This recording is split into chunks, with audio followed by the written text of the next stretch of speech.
जिथे यार मरे दी झोके आवड़ वञण दी वाद न लगदी आडो ज़ालिम बुझदा लोके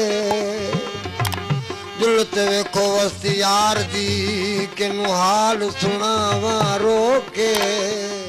सूफी रागी होत अली भट्टी कुछ अरसो बीमार रहण बाद लाडाणो करे वियो। सचल सरमस्त जी दरगाह ते ॻाईंदड़ सूफी रागी फ़कीर होत अली भट्टी 60 वरनि जी ॼमार में कुछ अरसो बीमार रहण बाद गिम्स अस्पताल में लाडाणो करे वियो। होत अली फ़कीर सिंध जे मशहूर दरगाहनि ते हाज़िरी भरण समेत सचल सरमस्त जी दरगाह ते सुंग पेश कंदो हो। सूफी होत फ़कीर जी आवाज़ में रेडियो खैरपुर ऐं पीटीवी ते पिण काफ़ियूं रिकॉर्ड थियल आहिनि। सूफी रागी होत अली फ़कीर जो मड़ अबाणे ॻोठ लाल बख्श भट्टीअ में मिटी मां हवाले कयो वियो। विजिट कयो अवामी आवाज़ मीडिया ग्रुप जी वेबसाइट awamiawaz.pk